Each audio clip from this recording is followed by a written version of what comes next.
안녕하십니까. 김, 김병식입니다.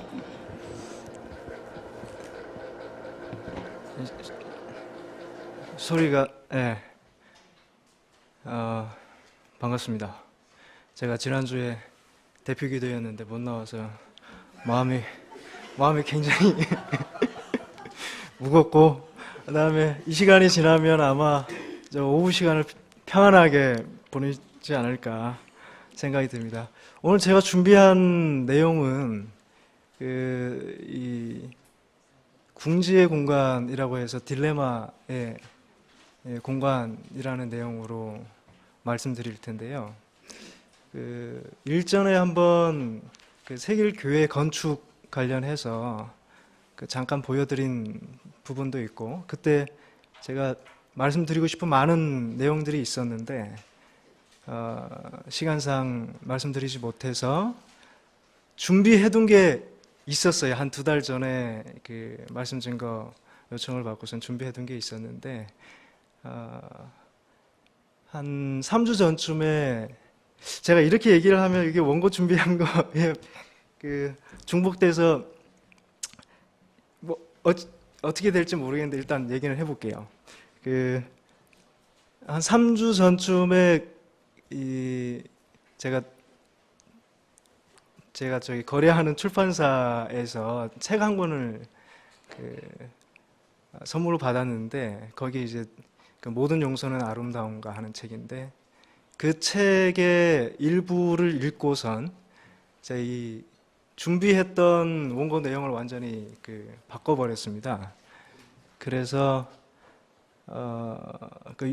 요약하면, 준비했던 거를 요약하면 이 은총의 공간, 신의 공간, 거룩한 어떤 성스러운 공간에 대한 얘기였다가, 이 홀로코스트에 대해서라면 하나님도 피고인의 하나일 뿐이지 않겠는가 하는 글을 읽고선 제가 일종의 궁지에 몰리게 됐는데, 그 전에 제가 느꼈던 어떤 신의 공간이라고 하는 게 우리가 믿고 있는 신의 어떤 홀로코스트나 우리가 겪게 되는 어떤 참사나 사고나 이런 것들에 대해서 침묵했던 신이라고 한다면,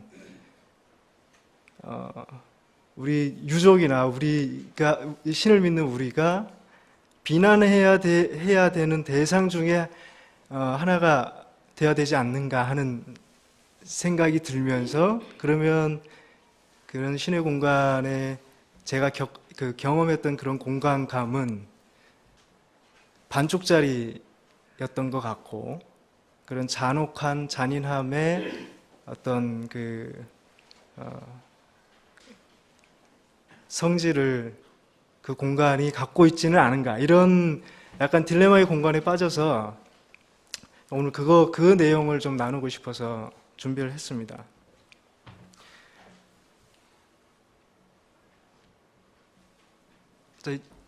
제가 준비해온 원고대로 좀 시작해 보겠습니다.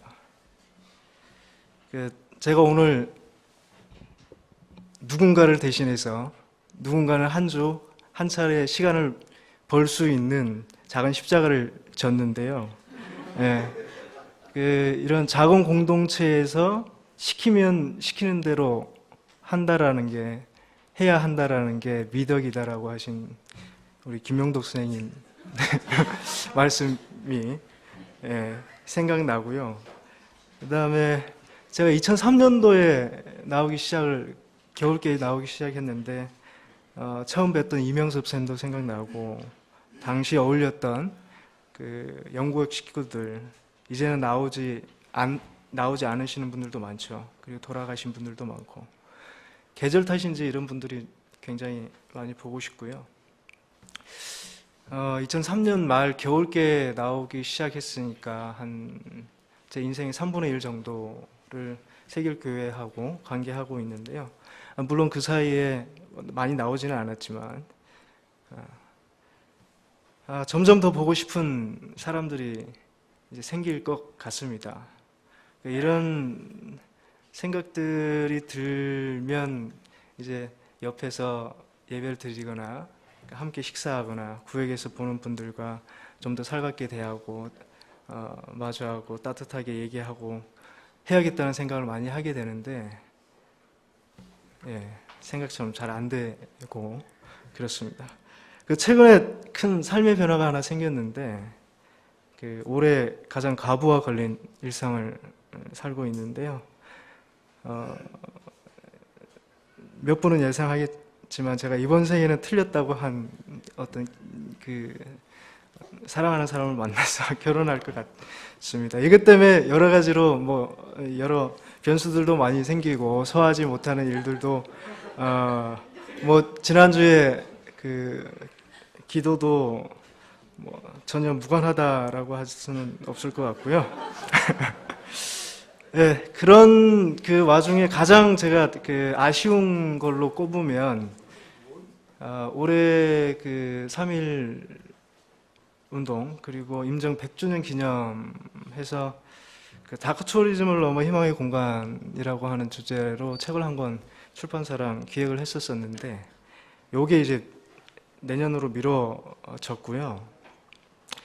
그런데 한 3주 전쯤에 출판사에서 재작년에 제가 낸 책을 전자책으로 출간했다고 해서 아까 말씀드렸던 모든 용서는 아름다운가 하는 책을 보내주셨어요.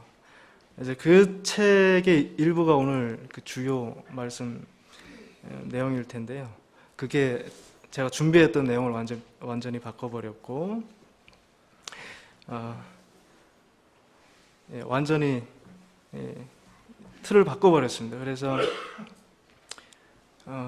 오늘 내용은 홀로코스트를 겪은 한 사람의 어떤 그 글에 대한 신학자가 쓴 단편 글이 주 내용일 텐데요. 그거 들어가기 전에 저희 교회를 하나 소개를 하고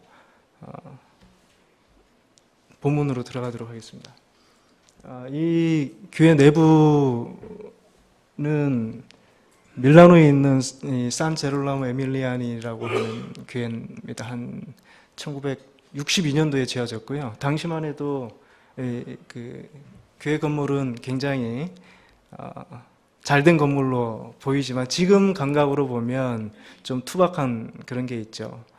근데 이 교회 공간의 특성은 이 빛이 공간을 구획하는, 그래서 이 공간에 들어가면 이 빛이 이 사람을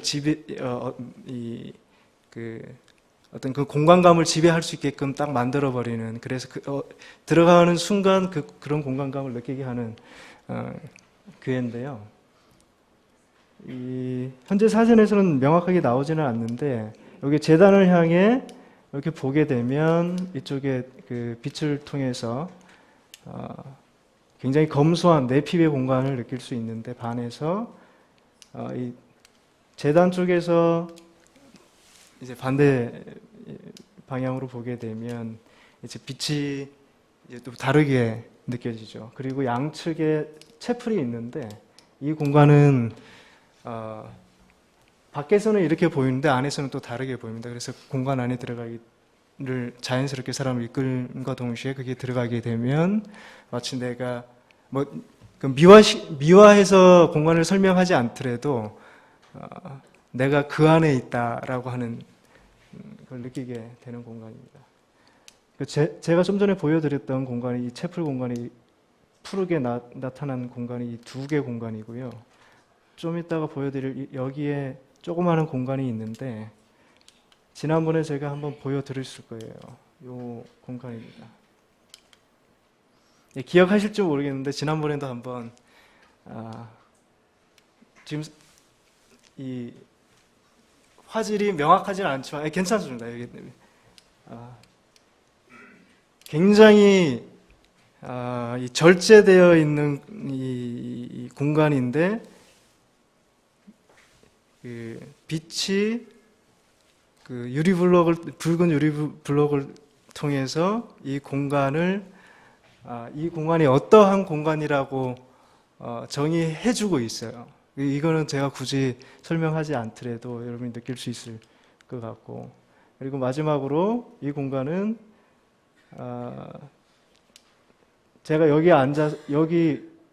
앉아서 이렇게 여기 그 푸른 파란색의 유리블록을 통해서 들어오는 빛, 그 빛이 전체를 이 채플 공간의 전체를 가득 채우고 있는데, 거기에 들어갔을 때 그 전율 같은 거는 아마 그 여러분들이 한 번쯤은 어딘가에 가서 경험해 봤을 거라고 생각이 들고, 그래서 그런 공간입니다. 그래서 이런 공간과 관련해서 다른 뭐 건축적인 이야기라든지 이 건축가가 건축을 어떻게 하는 건지 뭐 다양한 얘기를 좀 전해주고 싶어서나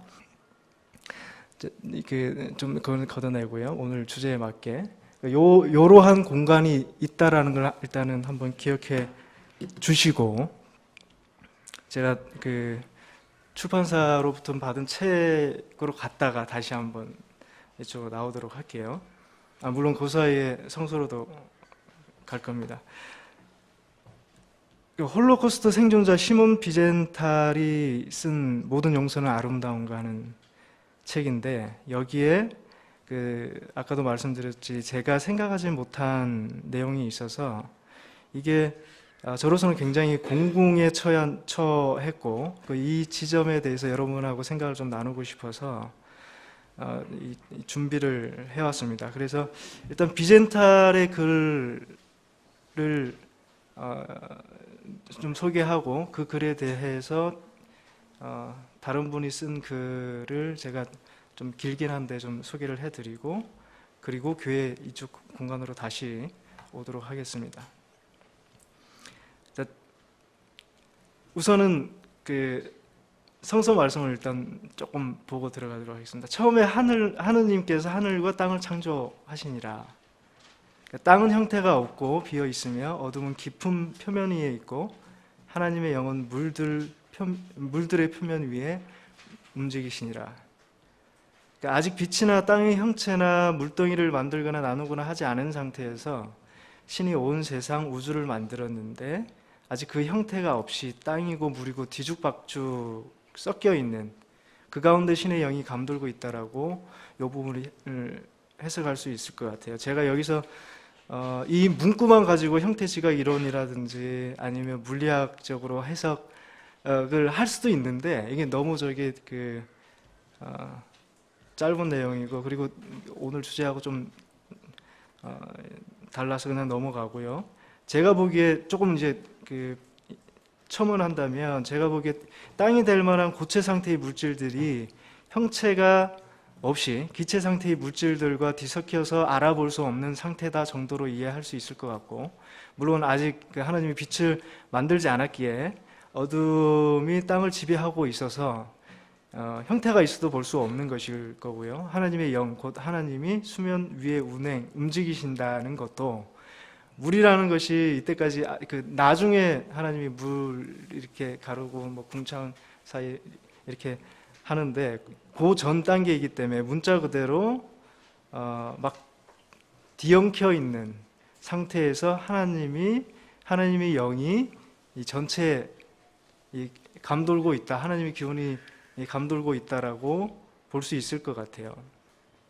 그러니까 여기까지 여러분이 동의를 하든 안 하든 제가 보기에는 요 구절에서 하나님의 영이, 하나님의 기운이 물이건 땅이건 온 이 우주에 가득 차 있다라고 해석할 수 있을 것 같아요. 그렇게 해석하고 싶습니다. 그러니까 모든 공간에 하나님의 기운이 감돌고 있다라고 볼 수 있을 것 같습니다. 자, 그때 그랬다면 지금도 그렇다라고 볼 수 있겠죠.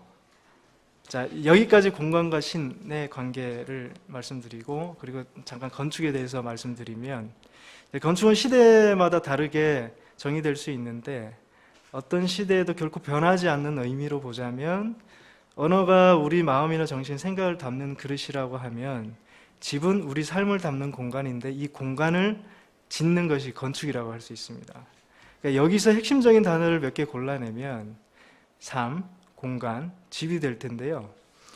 집이 공간과 삶을 함의하고 있습니다. 이 셋 중에 포기할 수 있는 것은 하나도 없을 텐데요. 단 하나를 선택하라고 하면 아무래도 그 삶이 되겠죠.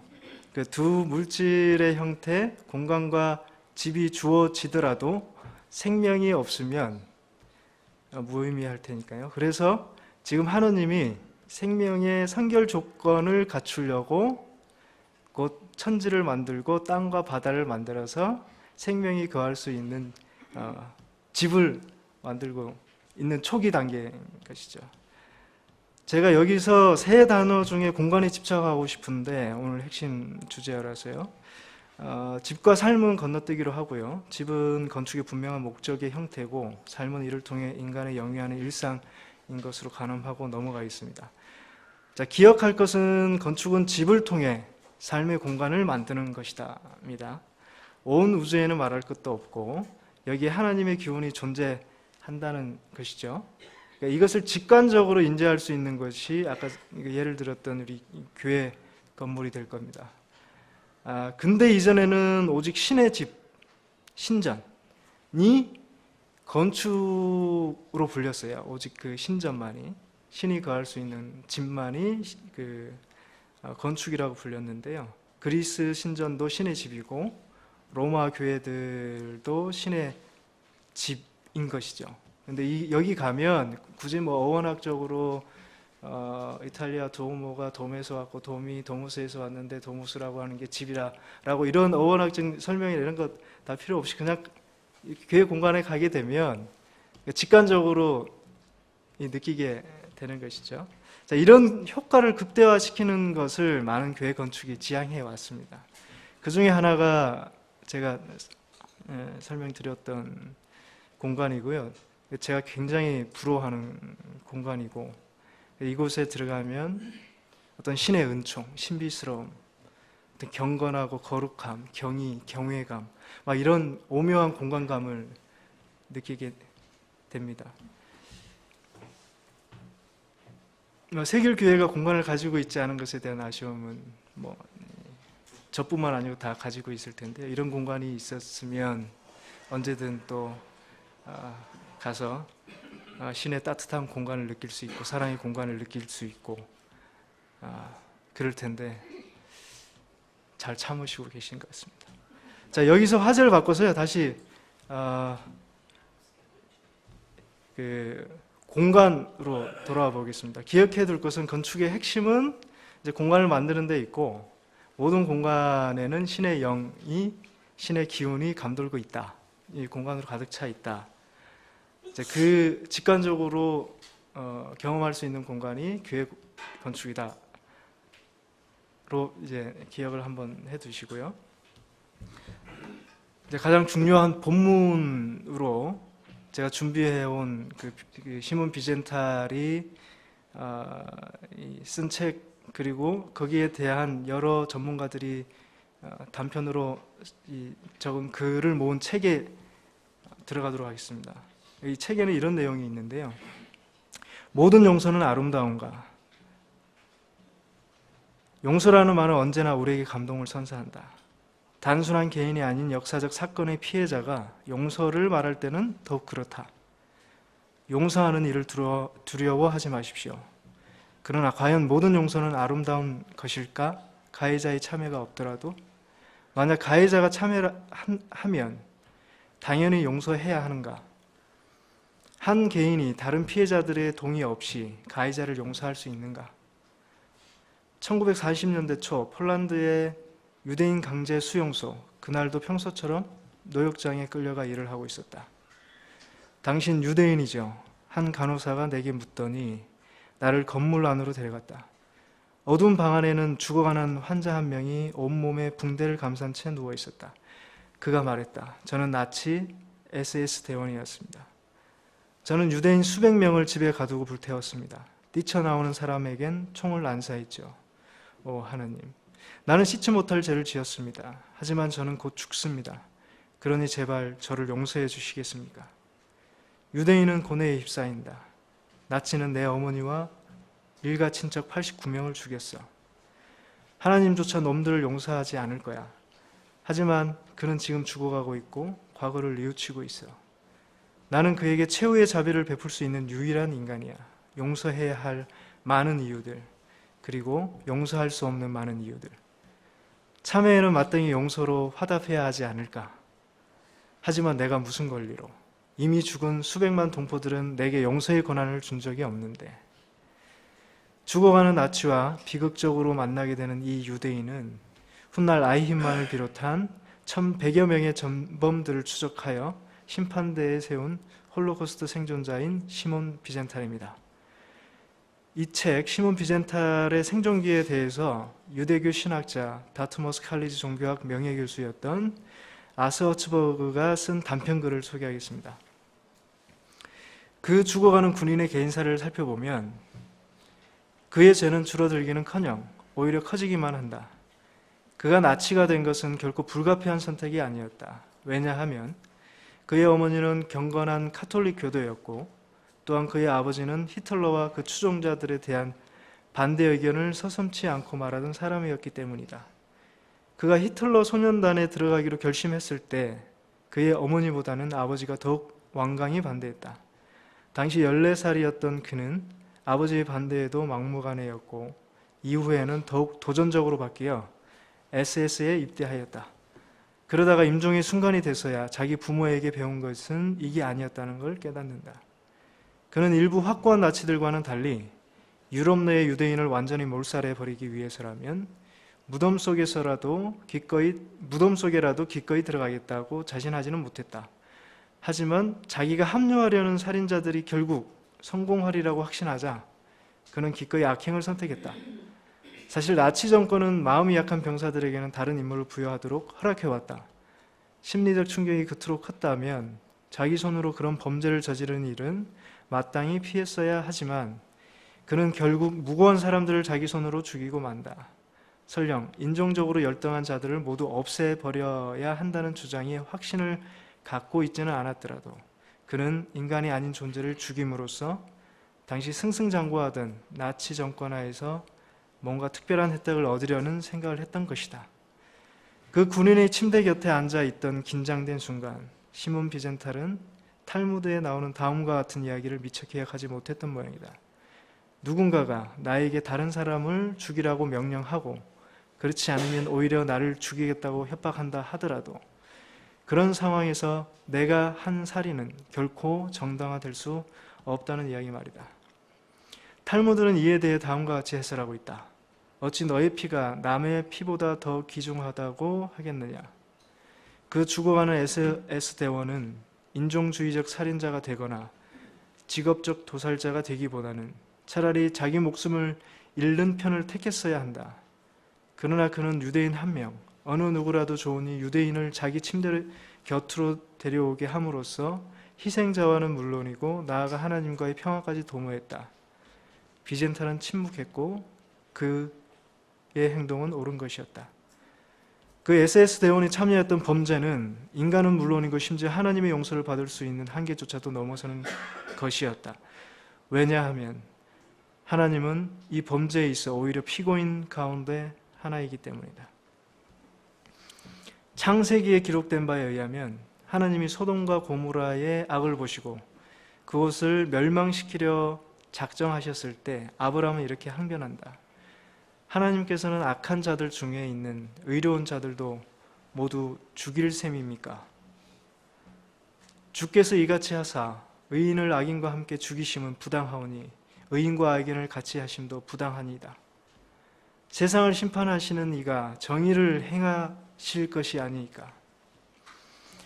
하나님은 그 악한 도시에 정의로운 사람이 단 10명만 있어도 멸망시키지 않겠다고 약속하시지만 아브라함은 그 숫자조차도 너무 많다고 생각한다.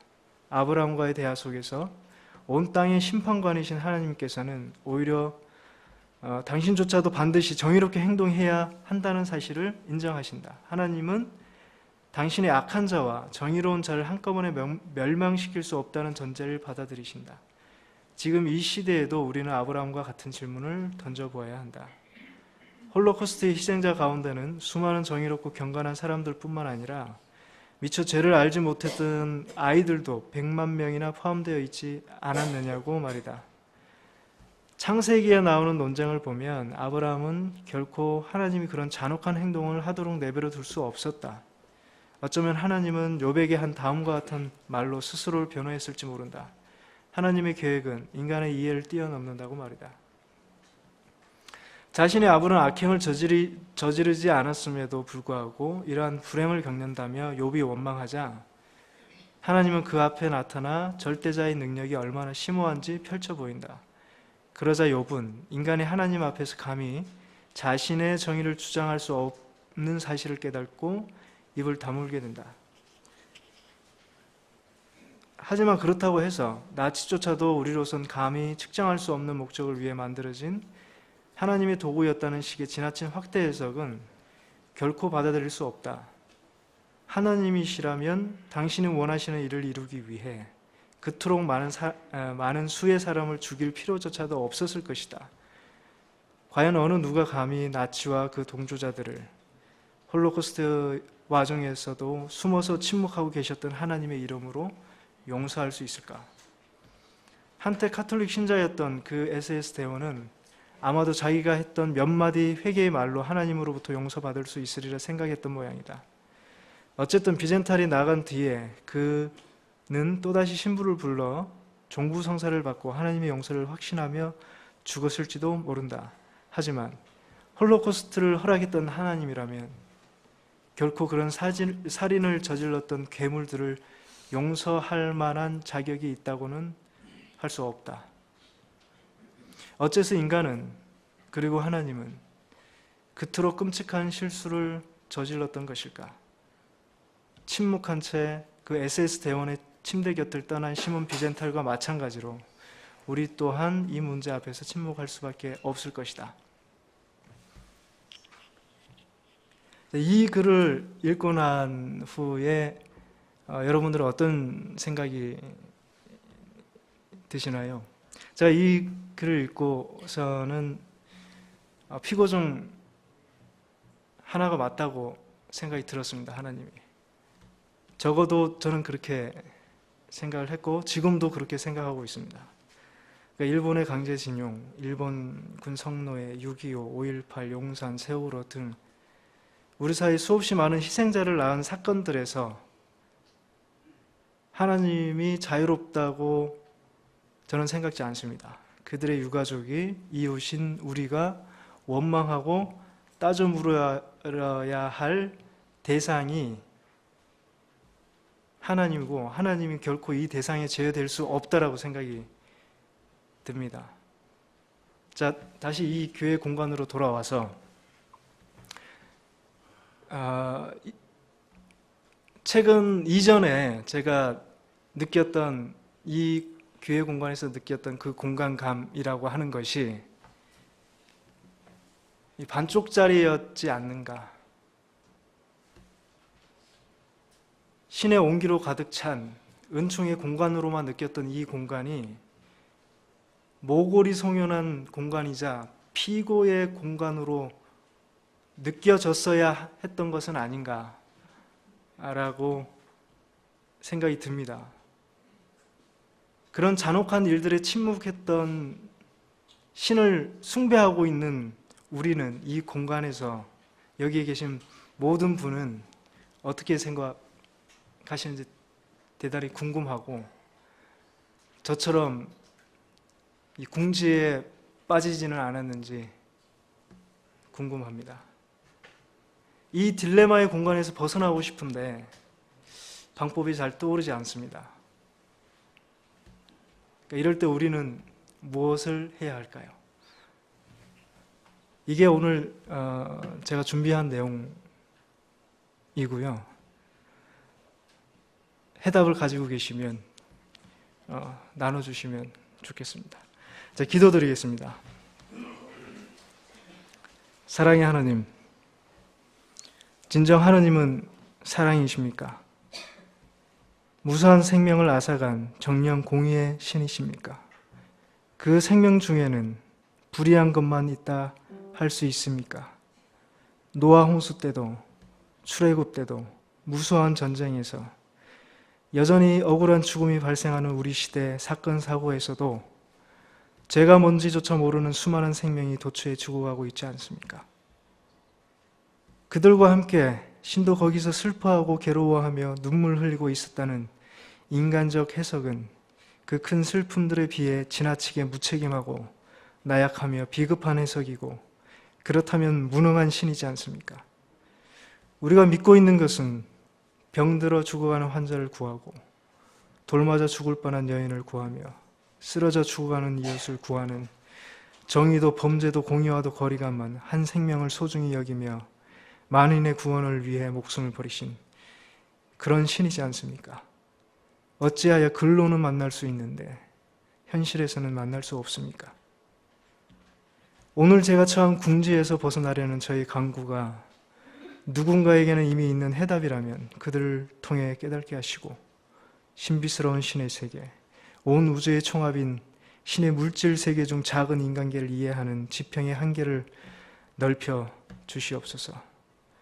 바라옵건대 죽어가는 모든 생명체를 소중히 여겨 잎을 떨구는 나무에서, 살처분되는 돼지에서, 구축되는 멧돼지에서, 수조에 갇힌 생선에서 죽음을 맞는 생명에 대한 불쌍함과 귀함을 함께 여기게 해주옵소서.